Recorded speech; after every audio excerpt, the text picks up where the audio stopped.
제가 기독교 뉴스 기사에서 어떤 한 젊은 청년 대표를 소개하는 글이 게재된 것을 본 적이 있습니다. 그곳에서는 이렇게 기록되어 있었습니다. 그 인터뷰 내용이었는데요. 이 모태 신앙으로 자라서 미션 스쿨을 다녔지만 껍데기만 크리스천이었습니다. 학창 시절부터 투자업계를 관심을 받으면서 그야말로 교만함으로 가득한 시절을 보냈습니다. 하지만 한순간에 무너져 버렸습니다. 19에 창업한 뷰티 회사가 의료법 문제에 휘말리면서 모든 직원을 해고하고 수억 원의 빚더미에 앉아야 했습니다. 업계에서는 사기꾼으로 낙인 찍혔고 투자자 앞에서는 무릎을 꿇어야 했습니다. 그때 한 친구가 제게 다가와 이런 조언을 했습니다. 내가 하나님께 나와서 기도하게 될 때 너는 무릎을 꿇게 될 것이란다. 이 젊은 사업가는 하나님 앞에 무릎을 꿇고 기도하기 시작했습니다. 자신의 연약함을 고백하고 하나님의 도우심을 바라기 시작했죠. 그러자 기적처럼 해결의 실마리가 찾아왔고 투자자들이 다시 기회를 주겠다라며 연락이 왔습니다. 위기의 회사는 대기업에 인수하게 되었으며 2020년 어웨이크 코퍼레이션이라는 이 회사를 창립하고 그것을 통하여서 2년여 만에 200원 원의 가치가 되는 회사의 기업을 설립하게 되었다라고 이야기하고 있습니다. 그는 자신이 이 만든 기술을 이렇게 이야기했습니다. 신기술과 새로운 트렌드를 활용해 투자자들에게 약을 파는 느낌이었습니다. 결단을 내리고 팀원들과 이렇게 이야기를 나누었습니다. 지금 우리가 만들고 있는 이 팬텀이라는 이 어플은 하나님이 최초이자 최고의 크리에이터라는 생각을 가지고 만들었습니다. 그리고 그것을 통하여 만들어낸 것이 바로 이 초원이라는 어플입니다. 오늘 이 청년은 벼랑 끝에서 주님을 다시 만남으로 새롭게 서가는 내용에 대한 내용을 이야기하고 있었습니다. 그렇습니다. 성도 여러분, 그리스도인은 교만할 때 패망하게 됩니다. 그러나 예수 그리스도를 붙잡았을 때 새롭게 세워질 수 있다는 사실입니다. 오늘 교만한 자들에게 따끔히 말씀하시는 말씀이 있으십니다. 말씀을 통하여서 우리의 모습을 돌아보시고 다시 주님의 은혜 가운데 충만한 시간이 되시기를 소망합니다. 오늘 본문 말씀 누가복음 18장 9절 말씀에 예수님께서는 이렇게 말씀하십니다. 또 자기를 의롭다고 믿고 다른 사람을 멸시하는 자들에게 이 비유로 말씀하시되, 예수님께서 자기를 의롭게 믿고 다른 사람을 멸시하는 사람에게 하고자 하는 말씀이 여기 있습니다. 오늘 이 말씀을 비유로 말씀하시는데요, 말씀에는 이 두 명의 사람이 나오고 있습니다. 하나는 바리새인이고 하나는 세리입니다.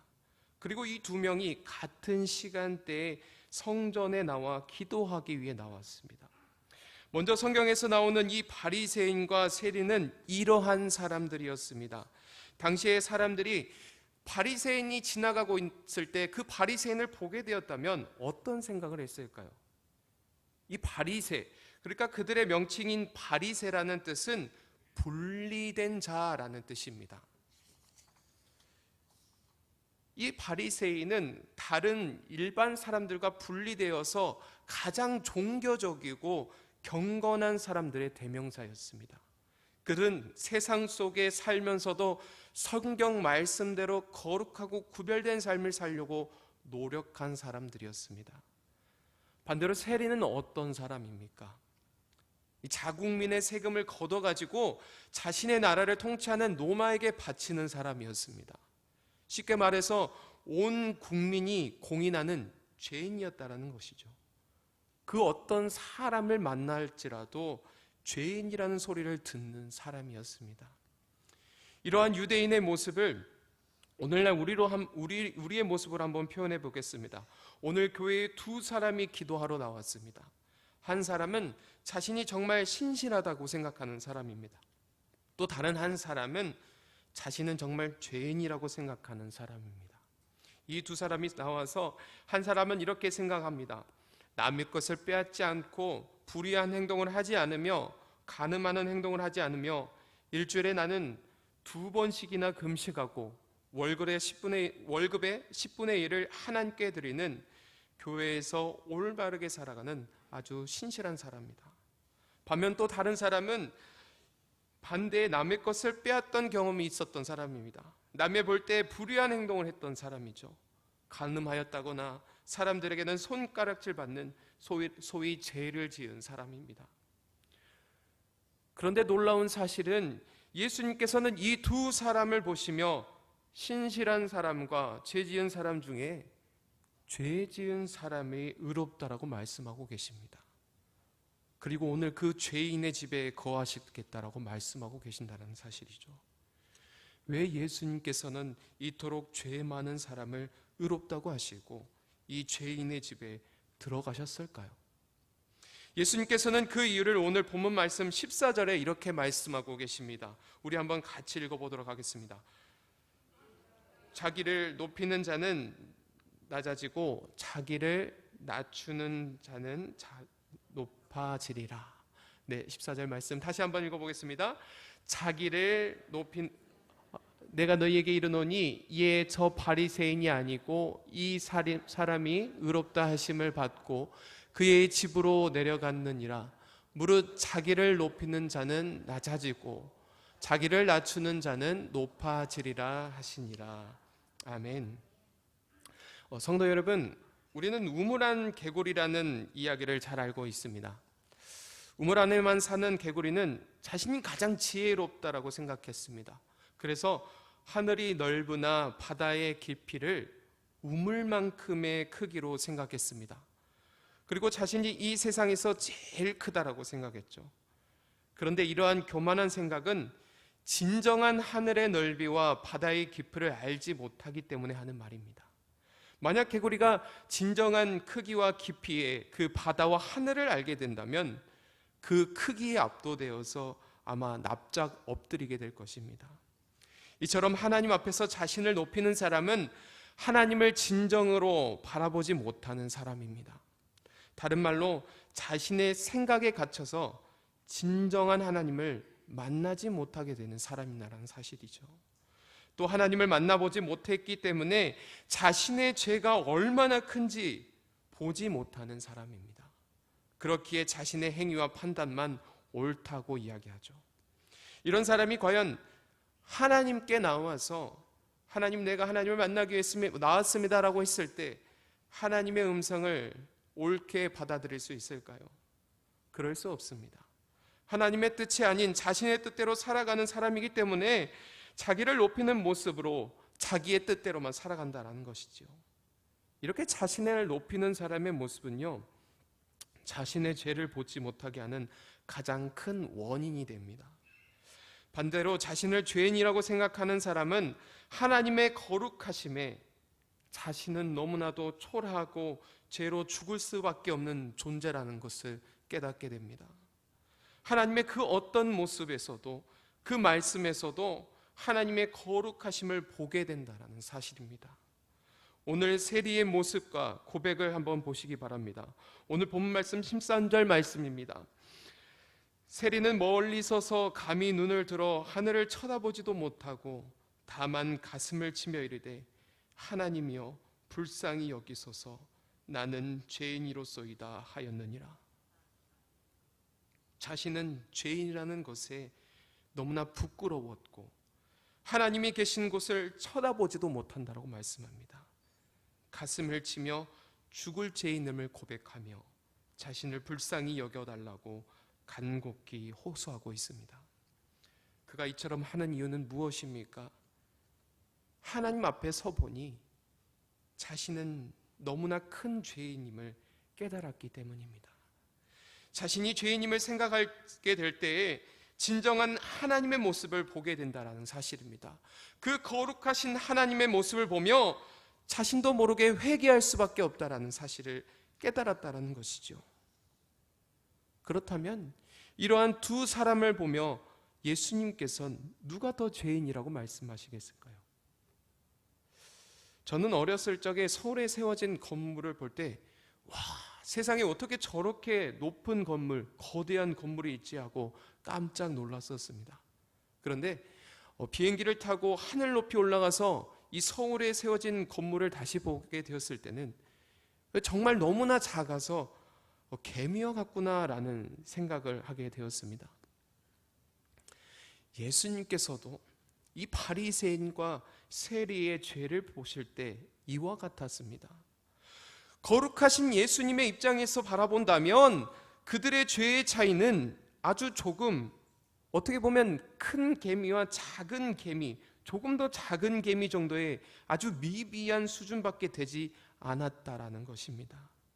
그만큼 비교하기 어려운 죄를 인간은 그 많은 죄를 갖고 있었다라는 것이죠.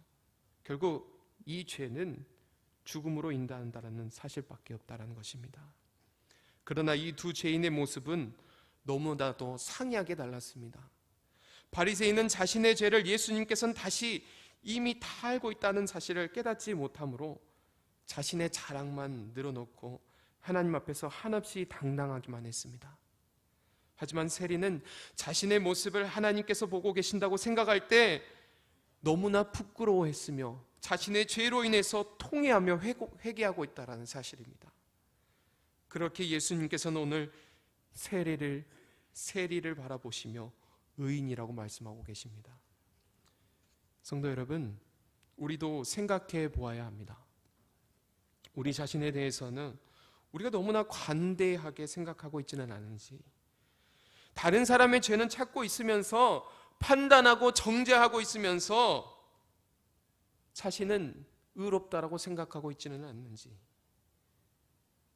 그러한 모습으로 살아가게 되면 결국 다른 사람을 판단하는 사람은 될 수 있지만 자신의 잘못은 깨닫지 못하고 살아가는 사람이 될 수 있습니다. 그렇게 거룩한 척 자신의 착각 속에 살아가게 되면 예수님을 보지 못하고 살아가게 된다는 것이죠. 그렇게 예수님께서는 우리가 먼저 죄인임을 깨달아야 한다고 말씀하십니다. 죄를 깨닫는 것은 하나님께서 우리에게 주신 거룩함으로 가는 첫 단추입니다.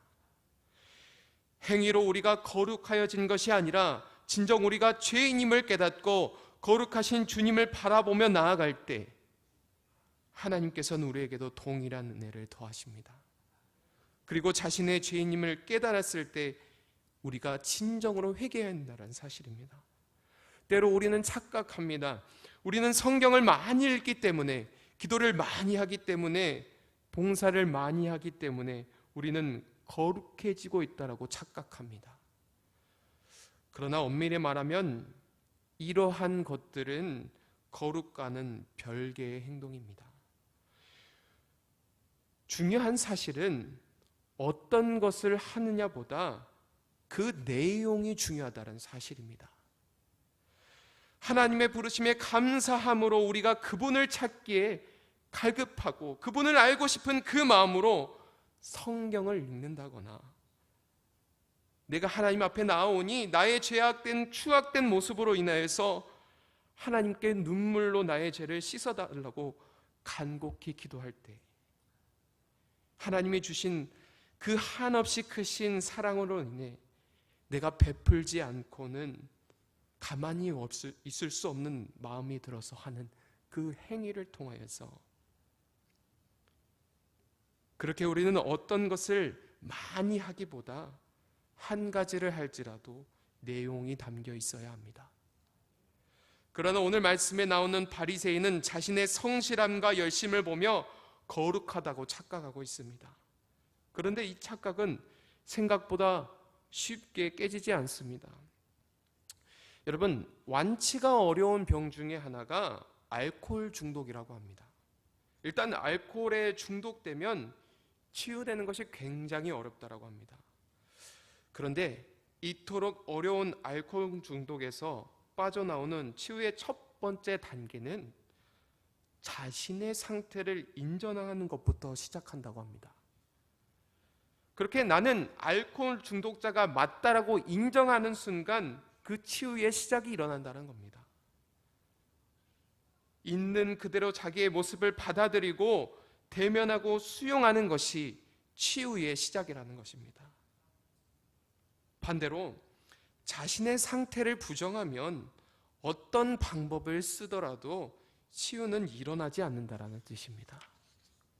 성도 여러분, 우리 성도님들 댁에서는 지금 어떤 상태이십니까? 남을 볼 때 판단하고 자신의 모습에선 안도하고 이만하면 괜찮지라고 생각하고 있지는 않습니까? 우리는 생각보다 많은 시간을 나는 저 사람보다 괜찮다라고 생각합니다. 우리가 교회 나올 때 이렇게 기도하시는 분들이 많을 겁니다. 하나님, 저는 오늘 이것을 위해 기도하러 나왔습니다. 하나님, 이루어 주시옵소서. 그렇게만 해주신다면 제가 열심히 하나님을 믿으며 살겠습니다. 그러다 하나님께서 자신의 기도를 이루어 주시지 않는다라고 생각하면 기도가 점점 식어지게 됩니다. 자신의 뜻대로 이루어 주시지 않는 하나님을 보면서 점점 기도가 줄어든다는 것이죠. 우리 주변에 참 이처럼 안타까운 그리스도인들이 있습니다. 신앙생활을 하면 할수록 오히려 은혜와 감격을 잃어버리는 그리스도인. 왜 신앙생활을 하면 할수록 이토록 교회에 오래 다녔는데 하나님의 은혜와 감격을 잃어버리고 있을까요? 그것은 하나님을 자신의 뜻에 집어넣기 때문입니다. 자신이 죄인인지도 모르면서 자신의 뜻을 위해 하나님을 그 죄인인 내 속에 가두어 버리기 때문입니다. 내 속에 가둬진 하나님의 뜻이 과연 이루어지겠습니까?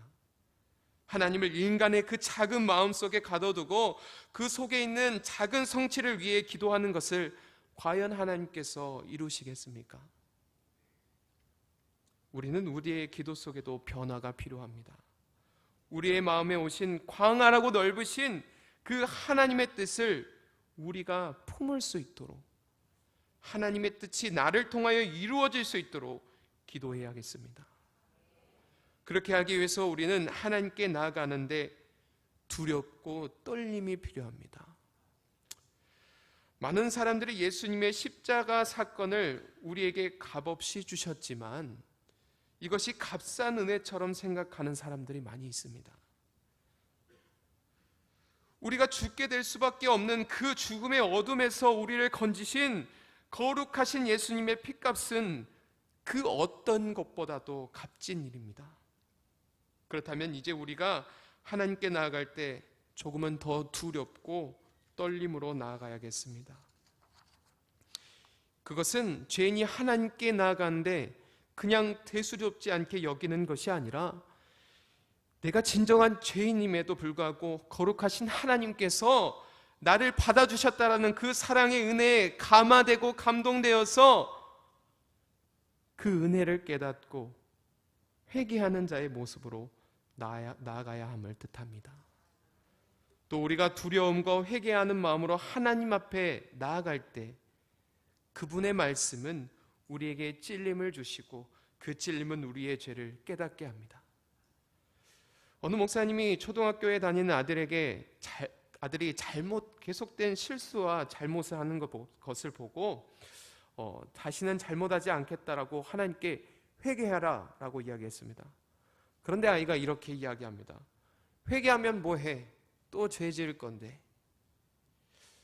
목사님은 자신의 아이가 자신의 잘못을 인정하고 하나님께 나아가 회개하면 바로 잡힐 것이라 생각합니다. 하지만 이 아들의 고백처럼 죄를 자백한다고 죄를 또 짓지 않으리란 법이 없습니다. 바로 이것이 우리의 현실적인 모습입니다. 우리는 죄를 짓고 회개해야 합니다. 하지만 얼마 지나지 않아서 이 회개한 것을 잊어버리고 또 같은 죄를 짓는 삶을 반복합니다. 그리고는 회개에도 전혀 변화가 없네라고 생각하면서 죄인의 모습으로 점점 빠져들게 된다는 것이죠. 성경은 분명 죄를 고백하고 회개하면 모든 불의에서 깨끗하게 된다라고 말씀하셨는데 왜 우리는 이 말씀을 경험하지 못하고 살아가는 것일까요? 이것은 우리가 우리의 회개의 모습을 다시 생각해 보아야 합니다. 성도 여러분, 회개라는 것은 그저 입술로만 죄의 목록을 나열하는 것이 아닙니다. 무미건조하게 잘못했습니다, 미안합니다라고 말하는 것이 아닙니다. 그런 것은 전혀 미안하다고 느껴지지 않습니다. 또 회개는 죄에 대한 후회와 애통하는 감정으로 되는 것이 아닙니다. 미국 어느 법정에서 전과 80범의 무전치식 범죄인이 판사 앞에서 눈물을 흘리면서 용서를 구했습니다. 잘못했습니다, 한 번만 용서해 주십시오. 그러면 제가 다시는 안 하겠습니다. 그래서 판사는 금액도 적은 금액이고 눈물로 회개하는 것 같아서 용서해 주었습니다. 하지만 이틀 뒤 다시 금액을 지불하지 않고 범죄를 저질러서 찾아왔습니다. 이처럼 회개는 말뿐이거나 감정에만 호소하는 것이 아닙니다. 그렇기 때문에 쉬워 보이지도 않습니다. 그럼에도 우리는 진정한 회개가 이루어질 수 있도록 회개하며 나아가야 합니다. 그래야 우리 하나님께서 우리의 채워짐을 우리에게 주십니다. 그렇다면 진정한 회개는 어떻게 이루어지는 것일까요? 예수님께서는 우리의 죄를 단번에 깨끗하게 사해 주셨고 하나님께 나아갈 새 길을 열어주셨습니다. 하지만 우리는 죄에 빠지기 쉬운 존재입니다. 우리의 죄성을 삶을 살아갈 때 참 많이 드러나기 때문이죠. 그렇기 때문에 우리는 자신에게 두 가지 질문을 해보아야 합니다. 앞서 말씀드렸던 것처럼 예수님께서는 우리의 죄를 단번에 사해 주셨고 하나님께 나아갈 새 길을 열어주셨습니다. 그렇다면 그 답이 어디에 있습니까? 바로 예수님 안에 있다는 것입니다. 나는 정말 예수님 안에 거하고 있는지, 나는 정말 예수님과 동행하고 있는지를 되새겨 보아야 된다는 사실입니다. 우리는 생각보다 많은 시간을 주님이 아는 다른 것으로 채워 살아갑니다. 그러다 잠깐 교회에 나와 회개합니다. 그런데 과연 세상으로 채워진 삶을 살아가면서 잠깐 나와 회개하는 것이 진정한 회개이겠습니까? 회개라 함은 죄를 자백하는 것뿐만이 아니라 죄에서 돌이키는 것을 말합니다. 죄에서 돌아서서 그 돌아선 죄에서 다시 또 쫓아가지 않기에 노력하는 것을 뜻한다는 것이죠. 그것이 바로 회개입니다.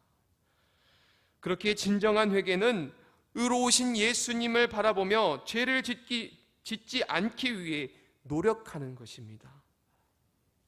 이것을 다르게 표현하자면 예수님을 더욱더 바라보며 살아가는 것입니다. 사도행전 2장 38절에 하나님께서는 베드로를 통해 이렇게 말씀하십니다. 베드로가 이르되 너희가 회개하여 각각 예수 그리스도의 이름으로 세례를 받고 죄 사함을 받으라. 그리하면 성령의 선물을 받으리니. 우리가 회개할 때 예수 그리스도의 이름으로 세례를 받게 해주십니다. 세례라는 것은 무엇입니까? 우리를 새롭게 하시고 그분의 인치심을 통하여서 이제 그리스도인으로 살아가겠다고 하는 우리의 고백과 다짐의 시간이지 않습니까? 그렇다면 회개 또한 죄에서 돌이키기 위해 세상보다 주님을 더욱더 바라보며 살아가는 것을 회개라고 말씀할 수 있겠습니다. 그런데 우리는 회개한다고 계속 죄를 짓는 모습으로 인해 우리의 마음이 무너질 때가 참 많이 있습니다. 그런 우리를 보시며 마태복음 18장 22절 말씀에 예수님께서는 이렇게 말씀하십니다. 예수께서 이르시되 내게 이르노니 7번뿐 아니라 7번을 70번까지라도 할지니라. 예수님께서 사람이 사람에게 잘못했을 때 우리가 그들을 용서하라고 말씀하신 말씀입니다. 그런데 이 뜻을 되짚어 보면 예수님께서도 우리를 그만큼 용서해 주시겠다라는 말씀이지 않겠습니까? 연약한 우리를 위해서 너희가 더 바로 설 수 있도록 용서하시겠다라는 말씀입니다. 그리스도인으로서 살아가다가 혹시 실수하고 넘어진다 할지라도 하나님께서는 언제나 우리를 용서해 주십니다. 이것은 놀라운 하나님의 은혜이며 우리를 향한 그분의 크신 사랑이십니다. 왜 하나님께서는 이토록 큰 은혜를 베푸십니까? 서커스의 공중공예사들은 공연장 안에 그물을 깔고 꼭 고개를 한다고 합니다. 만약 그들이 고개를 하다가 떨어져도 안전한 그물이 그들을 받쳐주기 때문입니다. 이처럼 우리도 삶에서 죄를 만났을 때 낭망하고 무너져 버릴 수 있습니다. 그러나 그 낭망하고 무너지지 않게 예수 그리스도를 통하여 죄를 이기는 삶을 살도록 하기 위함이십니다. 다시 말해서 죄를 사해 주시는 이유는 그 은혜를 힘입어서 죄와 싸워 이기라는 말씀입니다. 가만히 보면 사람마다 극복하기 어려운 죄가 있습니다. 어떤 사람들은 물질에 대한 유혹과 남을 속이는 죄, 또는 거짓말하는 것, 남을 탐하는 것, 정욕하는 것, 헐뜯는 것, 이기주의에 빠지는, 아마 모든 사람들은 각자가 힘들어하는 죄가 있습니다. 요한일서 5장 18절 말씀에 이렇게 말씀하십니다. 하나님께로부터 난 자는 다 범죄하지 아니하는 줄을 우리가 아노라. 하나님께로부터 나신 자가 그를 지키심에 악한 자가 그를 만지지도 못하느니라. 우리 한번 같이 함께 합독해 보도록 하겠습니다. 시작. 하나님께로부터 난 자는 다 범죄하지 아니하는 줄을 우리가 아노라. 하나님께로부터 나신 자가 그를 지키심에 악한 자가 그를 만지지도 못하니라. 아멘. 우리는 똑같은 죄로 무너지고 회개하고 많은 시간 동안 회개해도 달라지지 않는 것 같지만, 성도 여러분, 우리가 그 하나님께 들어가는 순간, 예수님과 동행하는 순간 우리가 넘어지지만 다시 일어서게 되고, 죄로 인해 넘어질지라도 다시 회개함으로 일어서기를 반복하면서 우리 안에 어느 순간 하나님께서 우리를 지키심으로 결국에는 우리를 악에서 제하사 악이 우리를 만지지도 못하게 만드신다라고 말씀하고 계십니다. 그렇기 때문에 우리가 노력해야 되는 것은 점점 더 우리의 마음이 악한 가운데 빠질지라도 예수님께 나와 그분을 붙들고 그분과 함께함으로, 그분과 함께 나아감으로 인하여서 이길 수 있다는 사실입니다. 그렇게 우리가 예수님과 함께할 때 우리는 예수님의 믿음의 성장한 분량까지 나아갈 수 있다는 사실입니다. 말씀을 마치도록 하겠습니다. 우리는 수많은 시간을 예배하는 자리 가운데 나왔습니다. 그러나 내가 가지고 있던 죄는 떨쳐지지도 않고 계속되고 있으며 은혜도 없고 형식적으로 되어 있다면 우리는 우리의 모습을 다시 한번 돌아보아야겠습니다. 나는 진정으로 예수님을 만나고 있는지, 그리스도인으로서 살아가고 있는지, 왜 우리에게 예수님을 보내셨습니까? 바로 우리의 거룩을 회복시키시기 위함이십니다. 예수님께서는 우리에게도 선포하십니다. 내가 거룩하니 너희도 거룩하라. 성도 여러분, 우리는 예수님의 능력, 거룩한 능력을 붙잡고 살아가야 합니다. 하나님께서는 우리를 사랑하시는데 우리의 교만은 하나님의 사랑을 가립니다. 그의 사랑을 깨닫지 못하게 한다는 것이죠. 그렇게 이제 우리는 진정 자신의 죄인임을 인정하시기 바랍니다. 그래서 죄로 하나님 앞에 서기의 두려움을 깨닫고 부끄러울지라도 진정으로 회개하기 위해 나아가시길 바랍니다. 그래서 하나님의 진정한 용서를 경험하시고 그분의 광활하신 은혜를 깨달으시기 바랍니다. 우리는 연약하기에 넘어질 수 있습니다. 다른 길로도 갈 수 있습니다. 너무 멀리 왔다라고 생각할 수 있습니다. 그러나 우리 주님께서는 말씀하십니다. 너희를 7번이라도 70번을 용서하리라. 우리 주님께서는 언제나 우리를 받아주시고 우리를 다시 일으키시는 분이십니다. 성도 여러분, 세상의 가치와 지식으로 자신의 죄를 두둔하고 가리지 않길 바랍니다. 오히려 자신이 죄인임을 깨닫고 겸손히 주님을 찾아 나올 때 예수님께서는 우리의 인도자가 되어주십니다. 오늘 그 은혜의 주님과 함께 동행하는 산돌교회 성도님들이 되시기를 소망합니다. 기도하겠습니다. 사랑의 주 아버지 하나님, 우리는 이제 이 시간 우리가 죄인임을 깨닫고 주님 앞에 나와 아버지 회개하며 자백하는 마음으로, 떨리는 마음으로 나아가기를 소망합니다. 우리는 자만하였고 교만하였고 주님을 알지 못하는 세상 가운데서 살아갔음을 고백합니다. 이제는 그러한 모습을 내려놓고 주님께 나아가서 하나님으로 충만한 삶을 살아가게 인도하여 주시옵소서. 오늘 그러게 바라는 모든 산돌교회 성도들 가운데 주님 가는 길 가운데 동행하여 주시고 주님을 바라보며 나아가는 귀한 성도들이 되게 하여 주시옵소서. 이 모든 말씀 예수님의 이름으로 기도합니다. 아멘.